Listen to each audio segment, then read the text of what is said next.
Good morning everyone, আশা করি তোমরা সবাই খুব ভালো আছো। আর আজকে হলো শুক্রবার, আর আজকে তো নীলষষ্ঠীর পুজো।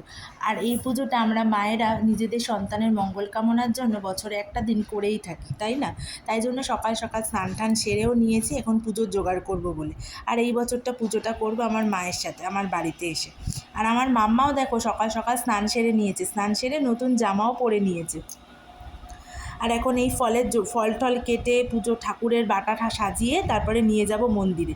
আগে আমাদের ঘরে ঠাকুর আছে, সেখানে দেব। তারপর এই যে আমার মা সব ফল কাটছে, ঠাকুরের সব জোগাড় টোগাড় করছে, গুছিয়ে টুচিয়ে তারপরে ঘরের পুজো দেবে, তারপরে যাব মন্দিরে। আমাদের বাড়ির কাছেই মন্দির, সেখানেই যাব। ভালো না, ফুটি খেতে একটু ভালো লাগে না। কী করছো তুমি? কী দিয়ে খেলছো?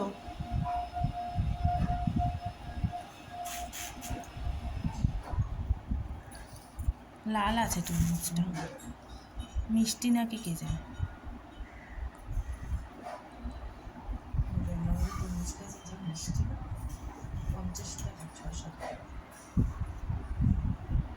তো মামা বাড়িতে এসে খুবই আনন্দ, দুষ্টুমির শেষ নেই। কি লাগবে তোর? বার করে নাও।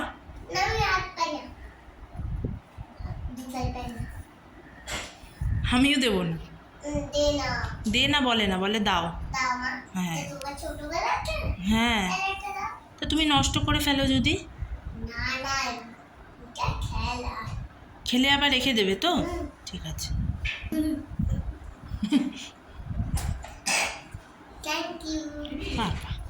নষ্ট করবি না কিন্তু। আর দেখো মার সাথে সাথে আমিও কিন্তু বসে গেছি চন্দন বাড়তে, ঠাকুরের সব কিছু গুছাচ্ছি।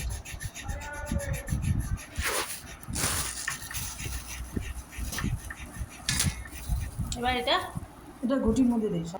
আর এটা হলো আমাদের বাড়ির ঠাকুরের জায়গা। আর এখানে যত ফুল দেখছো সব কিন্তু আমাদের বাড়ির ছাদে গাছ আছে সেখানেরই। অন্যান্য দিন আরও অনেক ফুল ফোটে, আর আজকে দরকার, আজকেই দেখো কম ফুটেছে।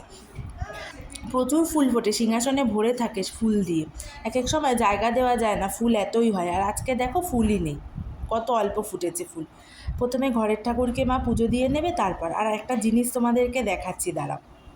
আর এটা যে এখন দেখছো, একে নিয়ে না অনেক স্মৃতি আছে। এই গল্প একদিন অন্য সময় করবো।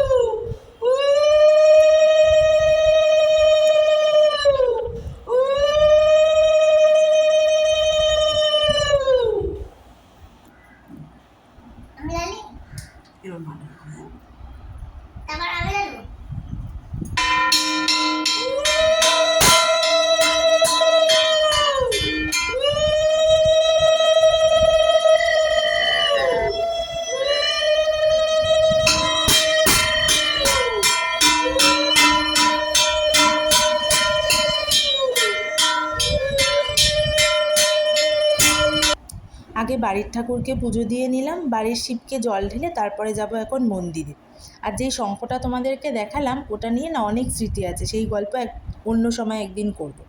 প্রতি বছর সন্ধ্যাবেলায় জল ঢালি, কিন্তু এবছর যাচ্ছি সকালবেলায়। সকালবেলা বলতে দুপুর এখন 1:30টা মতো বাজে, এখন যাচ্ছি। কারণ মার সাথে পুজোটা করছি তো, মা সন্ধ্যা অবধি উপোস করে থাকতে পারে না, অনেক রকম ওষুধ খায় শরীরের জন্য। এজন্য উপোস করে অতক্ষণ থাকতে পারে না, তাই জন্য দুপুরবেলা জল ঢালে। তাই মার সাথে দুপুরবেলায় যাচ্ছি জল ঢালতে। এই যে নিয়ে এখন রওনা দিচ্ছি। মা ঠাকুরের বাটাটা নিয়ে গেছে, আর এখানে এই ফুল টুল ঘটি এগুলো সব আমি নিয়ে যাচ্ছি, এগুলো আমার দায়িত্ব। এই যে রাস্তায় বেরিয়ে গেছি, মা আছে আগে আর আমি আর পেছনে আছে। আর আমার মাম্মার বায়নাটা খালি দেখো, ওই ঘটিটা বলে ও নিতে পারে। এই যে মন্দিরে চলে এসেছি, মন্দিরে বেশ ভিড়ই ছিল, দুপুরবেলাও বেশ ভালোই ভিড় ছিল। আর ভেতরে আর ভিডিও করতে পারিনি, কারণ ভিড় ছিল তো, ঢুকতে পারিনি। আর এই যে এখন মন্দির থেকে বাড়িতে চলে এসেছি, বাড়িতে এসে নারকেল কুড়িয়ে দিচ্ছি মাকে, তারপরে মা এই সাবু মাখছে। আর আজকে তো দুপুরবেলায় সাবু মাখাই খাওয়া হবে। পুজোর দিনে তো সাবু মাখা ছাড়া অন্য কিছু ভালোও লাগে না, আর তাছাড়া আজকে তো ভাত খেতেও নেই। পেখম বাটি নিয়ে আসো, বাটিগুলো দাও, নষ্ট করো না।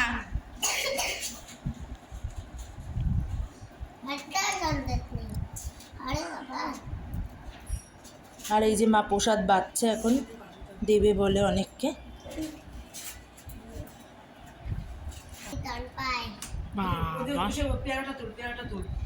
দুপুরবেলায় তো সাবু মাখা খেয়ে থাকলাম, কিন্তু রাত্রিবেলায় তো খিদে পেয়ে গেছে। আর সাবু মাখা খাওয়ার পর দেখবে রাত্রিবেলায় খুব ঝাল ঝাল খেতে ইচ্ছা করে, তাই মাকে বললাম লুচি করতে। তাই মা রাত্রিবেলায় লুচি আর ছোলার ডাল করেছিল। আর রাত্রিবেলায় লুচি আর ছোলার ডাল যেন অমৃত লাগলো খেতে। আর তোমাদেরও কার কার এরকম হয় অবশ্যই জানাবে। আর আজকের ভিডিওটাও এখানে শেষ করলাম, ভালো লাগলে অবশ্যই একটা লাইক করো। আর এখানে আমরা দুই ভাই বোনে মিলে বসে গেছি কিন্তু লুচি খেতে। আর যাকে দেখছো সে আমার ভাই। ভালো লাগলে অবশ্যই একটা লাইক করো ভিডিওটাতে।